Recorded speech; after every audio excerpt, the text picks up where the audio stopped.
여러분 한 주간 잘 지내셨나요? 어느덧 시간이 많이 흘러 날씨도 선선해지고 이제 곧 개학을 하는 시기가 다가왔네요. 다시 새 학기를 시작하는 친구들을 향해 화면을 보고 서로 한번 격려해줬으면 좋겠습니다. 힘내자! 화이팅! 화이팅 이어받아서 오늘의 말씀도 한번 살펴보길 원합니다. 우리와 함께 하시고 힘주시는 예수님을 오늘 말씀을 통해 확인하는 시간 되길 원합니다. 함께 말씀 속으로 가보실까요? 오늘 함께 보실 말씀은 마가복음 9장 21절에서 29절 말씀입니다. 제가 대신 읽어드리도록 하겠습니다. 예수께서 그 아버지에게 물으시되 언제부터 이렇게 되었느냐 하시니 이르되 어릴 때부터니이다.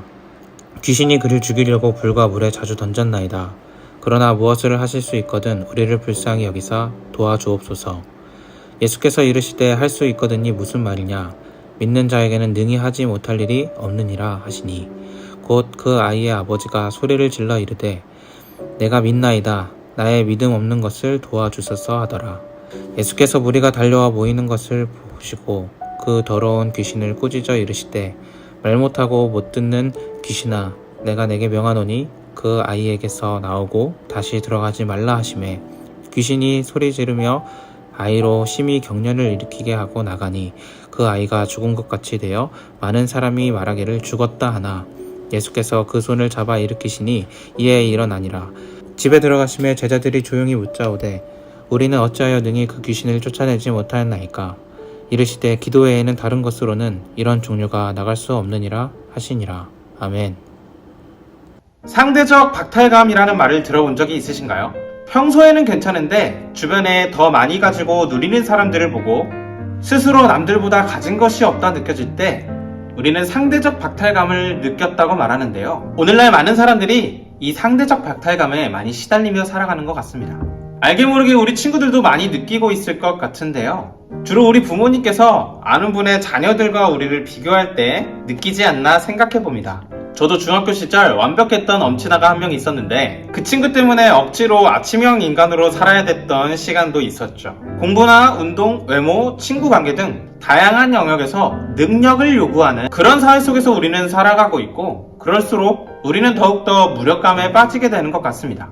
하지만 오늘 말씀에서는 이렇게 무력감에 빠진 우리야말로 최고의 기회를 잡을 수 있다고 말해주고 있는데요. 우리 함께 그 기회가 무엇인지 함께 살펴보길 원합니다. 지난주 예수님께서는 산에서 제자들에게 변화된 모습을 보여주셨습니다. 우리는 이 사건을 통해서 믿음이 흔들리는 제자들에게 확신을 주고 계시는 예수님을 볼 수 있었는데요. 오늘의 이야기는 그 산에서 내려오면서 시작됩니다. 산에서 내려온 예수님은 남아있던 제자들 주변에 많은 사람들이 몰려있고 서기관과 제자들이 논쟁이 벌여지고 있는 모습을 보게 됩니다. 예수님께서 무슨 일이냐고 물으시자 무리 중에 한 사람이 나와서 말합니다. 예수님, 저에게는 말 못하게 귀신 들린 아들이 있는데 제자들이 그 귀신을 쫓아내지 못합니다.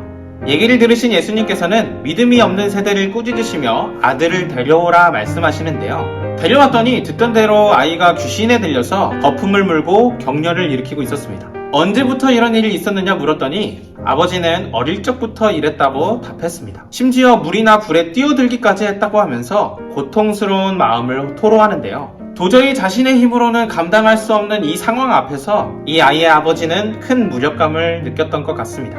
정말 지푸라기라도 잡는 심정으로 선생님 하실 수만 있다면 우리를 불쌍히 여겨달라고 말합니다. 신기하게 아이를 고쳐달라고 말하는 것이 아니라 우리를 불쌍히 여겨달라고 요청을 하는데요. 처절하게 낙심해 있는 이 아버지를 보고 예수님은 이렇게 말씀하십니다. 할 수 있거든이 무슨 말이냐? 믿는 자에게는 능히 하지 못할 일이 없느니라. 사실 예수님께 있어서 이 아이를 고치는 일 정도는 너무나 쉬운 일입니다. 그러나 예수님께서는 단지 이 아이를 고치는 데에서 그치고 싶지는 않으셨던 것 같습니다. 아이를 고치는 일보다 더 어려운 일을 하고자 하시는데요. 바로 한 사람이 믿음을 갖게 하는 일입니다. 예수님께서는 절망적인 상황, 아무것도 할 수 없는 무력한 자기 자신을 바라보던 이 사람의 이 시선을 이제 자신 안에 믿음을 바라보는 시선으로 옮겨가십니다. 예수님께서 믿는 자에게는 능치 못함이 없다는 말씀을 하시자 아이의 아버지는 자신의 믿음 없음을 도와달라고 답합니다. 그리고 예수님은 그 아이를 고쳐주시는데요. 아이의 아버지는 아이를 고쳐달라고 때를 쓴 것도 아니고 믿음이 있는 척 상황을 모면하려고도 하지 않았습니다. 그저 무력함 가운데에서 믿음조차 없는 자신을 있는 그대로 예수님께 말했습니다. 예수님, 나는 믿는 것조차 스스로 못하는 그런 사람입니다. 어쩌면 예수님께서는 이 고백을 듣고 싶었던 건 아니었을까 생각해봅니다. 아이를 고칠 수 있는 능력도, 심지어 예수님을 믿는 믿음도 너희 스스로는 할 수 없다는 것을 깨닫게 하시는 것이죠.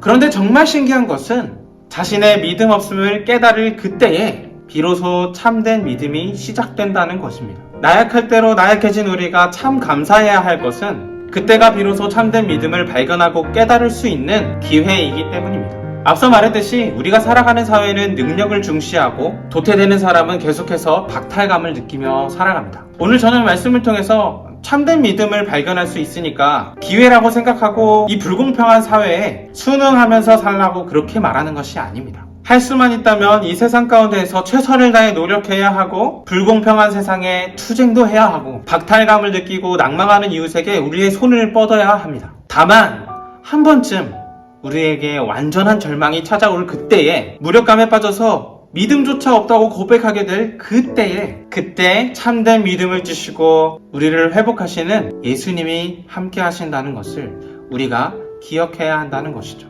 오늘 성경에 귀신 쫓는 사건이 끝난 뒤에 예수님은 조용한 곳에서 제자들과 함께 담소를 나누십니다. 그때 제자들이 왜 우리는 귀신을 쫓지 못했느냐고 물었는데요. 그때 예수님께서는 기도 외에는 이런 이유가 나갈 수 없다고 말씀하십니다.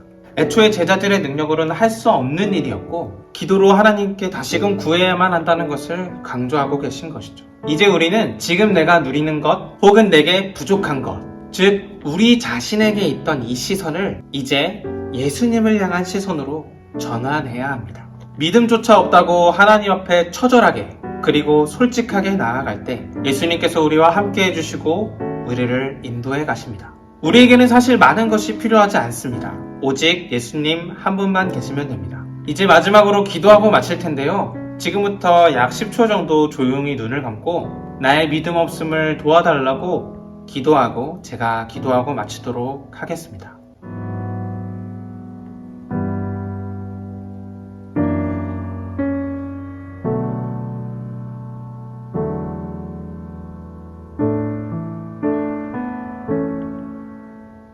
하나님 아버지, 오늘 말씀을 통해 우리의 무력감을 보게 하시니 감사합니다.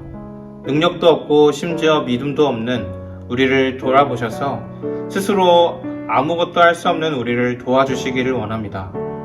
나의 없음에 집중하기보다는 예수님 한 분만으로 충분하다는 그런 확신을 우리에게 주시고 예수님 의지해서 하루하루 기쁨으로 살아내는 우리 중등부가 되게 해주세요. 믿음조차 우리에게 선물로 주시는 예수님의 이름으로 기도드립니다.